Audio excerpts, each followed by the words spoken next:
चला बघा next question बघा. Integration of dx upon 9 sin square x plus 4 cos square x. 9 sin square x plus 4 cos square x याला आपल्याला काय करायचंय, सिम्प्लिफाय करायचंय, सॉल्व्ह करायचंय. ओके, तर अशा टाइपचे क्वेश्चन आपण बघितलेले आहेत.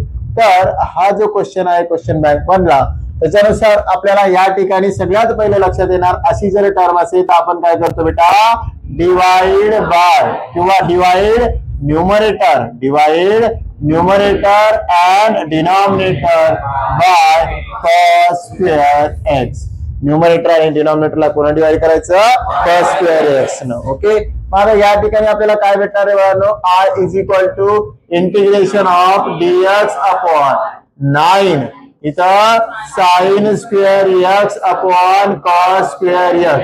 इथे सुद्धा काय करायचं आहे, cos स्क्वेअर x न डिवाइड करायचंय न्यूमरेटरला सुद्धा. त्यानंतर काय करायचं, plus 4 cos square x upon cos square x. Okay, आता या ठिकाणी आपल्याला काही फॉर्म्युलांचं काम पडणार आहे. तर 1 upon cos is equal to काय असतं, sec 1 by cos theta is equal to sec theta. 1 upon cos square theta असेल तर इज इक्वल टू काय येणार, सेक स्क्वेअर थिटा. काय येणार, सेक स्क्वेअर थिटा. त्यानंतर आपण शिकलो होतो बेटा sine theta upon cos theta equal to tan theta. मग sine square theta upon cos square theta असेल तर tan square theta. Sine square theta upon cos square theta असेल तर tan स्क्वेअर थिटा. ओके, इथपर्यंत कळू राहिलं. आता यातलं काय होतं, हा cos स्क्वेअर आणि हा cos स्क्वेअर काय होणार, कॅन्सल. ओके, मग आपल्याला काय भेटणार, i is equal to integration of dx upon cos square x. 1 by cos square x काय होणार, सेक स्क्वेअर x. ओके, म्हणजे इथं काय होणार, सेक स्क्वेअर x आणि हा dx. ओके, अपॉन इथं कोण आहे 9 sine square upon cos square, त्याचं काय होणार, tan स्क्वेअर x. काय होणार त्याचं, प्लस इथं कोण राहणार 4, कारण हे दोन्ही काय झाले, गायब. हे दोन्ही काय झाले, कॅन्सल.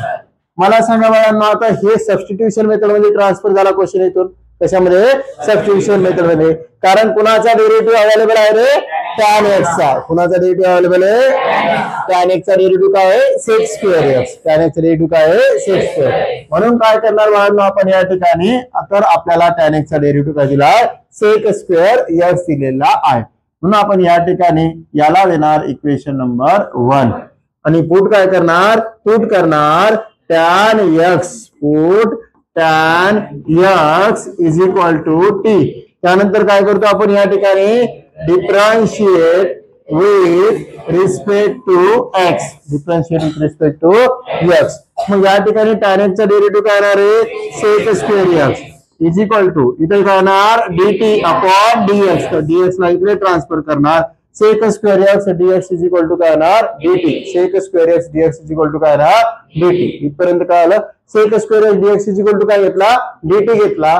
तर इक्वेशन 1 बिकम्स काय येणार आहे आपल्याकडे, इक्वेशन 1 बिकम्स, इक्वेशन 1 बिकम्स. मग इक्वेशन 1 आपण रिपीट घेत असताना i इज इक्वल टू काय येणार, i is equal to integration of sec square x dx, त्याच्या जागेवर काय येणार, dt येणार. त्याच्या जागेवरती काय येणार, dt. त्यानंतर 9 जसाच्या तसा, tan x च्या जागेवर काय येणार, t, पण त्याचा काय आहे, स्क्वेअर. आणि इथे काय येणार आहे, प्लस 4. इथे काय येणार, प्लस. मग आपण हे क्वेश्चन सॉल्व्ह केले, याला स्क्वेअर रूटच्या फॉर्म मध्ये घेऊन, म्हणजे स्क्वेअर रूट घेऊन स्क्वेअर घेतला, याचा सुद्धा स्क्वेअर रूट घेऊन स्क्वेअर घेतला होता. म्हणजे काय येणार बाळांनो, i is equal to integration of वर dt जसाच्या तसा, आणि या ठिकाणी 9 चे स्क्वेअर रूट काय येणार, 3, t स्क्वेअर चे स्क्वेअर रूट t, म्हणजे काय भेटणार, 3t चा स्क्वेअर, 3t चा. आणि 4 ला कसं लिहिणार बाळांनो, 2 स्क्वेअर. 4 ला काय लिहिणार, 2 चा स्क्वेअर. म्हणजे फायनली आपल्याला i is equal to integration of काय भेटणार, dt अपॉन 3t. एक मिनिट, या ठिकाणी आपल्याला डायरेक्ट फॉर्म्युला अप्लाय करता येऊ शकतो. कोणता फॉर्म्युला सारखं दिसतं रे, integration of dx upon x square plus a square is equal to 1 upon a tan inverse x upon a plus c. बरोबर आहे का, 1 by a tan inverse x by a plus c. पण आता या ठिकाणी प्रॉपर x आहे म्हणून आपण इथे x बाय a घेतला. जर इथं प्रॉपर x नसता तर काय घेतो आपण, इथं ती व्हॅल्यू जी आलेली असेल ती, आणि अपॉन मध्ये त्याचा काय येणार, डेरिव्हेटिव्ह. या ठिकाणी आपल्याला प्रॉपर x आहे का नाही, म्हणजे काय भेटलं, या ठिकाणी 3t दिलाय म्हणून काय येणार, i is equal to 1 upon a e म्हणजे कोण आहे तुमचा 2, त्यानंतर काय घेणार tan इनवर्स इन ब्रॅकेट काय येणार 3t/2 ओके प्लस सी आणि याला आपण म्हणजे कुणाचा डेरिव्हेटिव्ह येणार 3t चा, कुणाचा डेरिव्हेटिव्ह येणार 3t चा डेरिव्हेटिव्ह किती येणार आहे 3. मग फायनली याला आपण सिम्प्लिफाय करत असताना 1 ऍज इट इज 2 × 3 किती झाला 6 tan इनवर्स या ठिकाणी 3 आणि टी ची व्हॅल्यू काय करायची रिप्लेस करायची. टी ची व्हॅल्यू काय आहे tan x म्हणजे काय येणार tan x/2 प्लस सी हे झालं आपलं आन्सर. ऑलरेडी हा क्वेश्चन आपण घेतलेला आहे. ओके नोट डाऊन करून घ्या फास्ट मध्ये.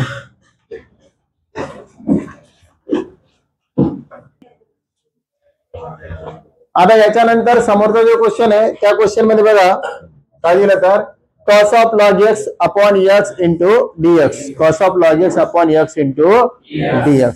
आता या ठिकाणी काय करायचं माहिती का जेव्हा आपण दाखवणार I is equal to cos of log x upon x into dx. This is the equation number first. कुणाचा डेरिव्हेटिव्ह अवेलेबल आहे बाळांनो log x चा. एकदम सोपं आहे. कुणाचा डेरिव्हेटिव्ह अवेलेबल आहे log x चा. म्हणून काय करणार बाळांनो आपण या ठिकाणी put log x equal to t त्यानंतर differentiate with respect to x.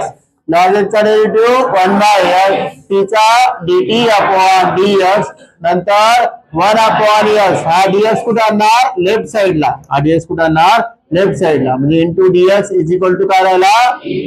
आता काय म्हणणार इक्वेशन 1 बिकम्स इक्वेशन 1.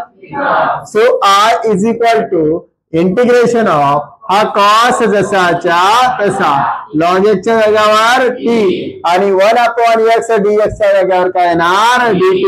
हा dt कधीच अपॉन मध्ये राहणार नाही, कुठे येणार इंटू मध्ये येणार. म्हणून बाळांनो झालं रे उत्तर. कॉस चे इंटिग्रेशन काय येणार साइन, काय येणार कॉस टी चे इंटिग्रेशन साइन टी आणि प्लस काय येणार.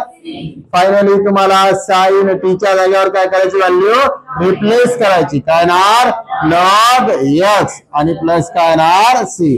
दिस is our required answer. Okay